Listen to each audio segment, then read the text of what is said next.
nuclear weapons, and there are actually some good points towards nuclear weapons. It just reminds me strongly of the tobacco industry's pressure on the government to ignore the health aspects of the significant health aspects of tobacco.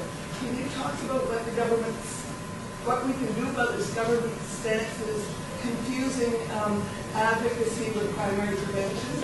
Mm-hmm. Thank you very much, Doctor. You touched, I've resonated within me on your use of the word prevention, primary prevention. Then I'll come to Canada. I'll try to do this briefly. I wrote in my memoirs, it just came out recently, the single biggest thing I learned in a long career in public life in Canada, the single biggest thing I learned was that governments will always respond to a crisis after it has happened, but will not put the political energy and the capital and the money into preventing it before it happens. In other words, they'll treat problems downstream rather than upstream. Eh? So I thoroughly concur with, I think, the thrust of your comment that, in dealing with nuclear weapons, I mean, isn't it obvious that the prevention is such an integral element of what we're talking about?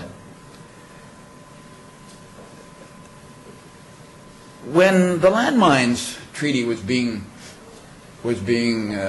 promoted in Canada, to its credit, under Lloyd Axworthy, did a great deal to bring about the landmines treaty prohibiting the deployment of landmines. I went around the country at that time earlier, and I was talking about nuclear weapons. A lot of people said to me, well, Doug, you know, you're talking about nuclear weapons that haven't happened, and landmines are killing kids, and people could see the evidence. You put little kids maimed, you know, and crippled. So, do something about this. Landmines. I said, yes, absolutely, do something about landmines. But what we're talking about nuclear weapons is the killing of millions in a moment. That, however horrible landmines are, and they are, they pale like what the total calamity. Hardly you can find words to describe the effect of nuclear warfare on our planet system. And so it doesn't activate us. Well, it didn't. The nuclear weapons powers of the day and the record of the Non-Proliferation Treaty, year after year has been that it has not prevented proliferation, and it has not insisted on the fulfillment of Article 6, meaning negotiations of a comprehensive nature for the total elimination of nuclear weapons. So I liked your use of your analogy to the smoking, because I think that and other instances show the rising global conscience. People are more thoughtful. Drunk driving, wheelchair access, smoking. These are things, campaigns that have come about that reflect a rising of our conscience and our maturity about how we treat one another in society. And so I think that these very ideas of a rising global conscience can be applied now to what I said at the end of my talk, namely the integration of human rights for all, with an end to weapons of mass destruction. I mean, they're absolutely incompatible. How can you have human rights for all when you're going to blow them out of existence? So now we have the Canadian government. Look, yeah, I'll see what happens in further questions here about this. I didn't come here today to take a run at the Canadian government. I see I'm getting some reaction.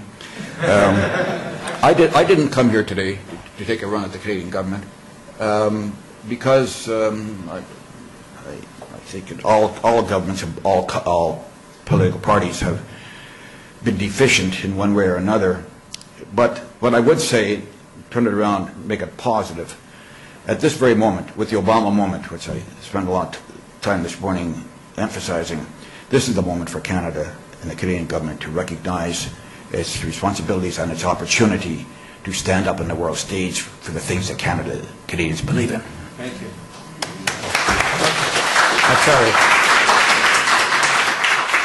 I'm really going to have to hold questions, but how could I refuse Nancy, who is the past president and wants to say something about ICANN? Yeah. Good, please do, because I was going to say something. This will be quick. Everyone received one of these brochures in which you are invited to endorse the international campaign to abolish nuclear weapons. But my question to Doug is, this is trying to raise global consciousness. How can we most effectively use our longer and longer list of ICANN endorsers? How can we use that list most effectively? With the Obama moment. How can we use it in Canada? In Canada, we have endorsers for our ICANN campaign, big names in media and very popular, credible people. In addition to the very welcome and laudatory campaign by IPPNW and PGS on the ICANN,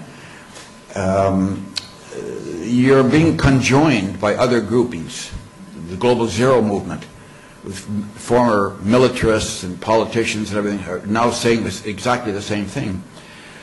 The Mayors for Peace, a very powerful organization now, as I said, 3,000 mayors around the world. And now in Canada, an interesting development of the Order of Canada, under Murray Thompson and John Polanyi, and I had a bit to do with it, 327 members of the Order of Canada, you know, the most prestigious people in Canada, have signed a declaration calling on Canada to support a nuclear weapons convention.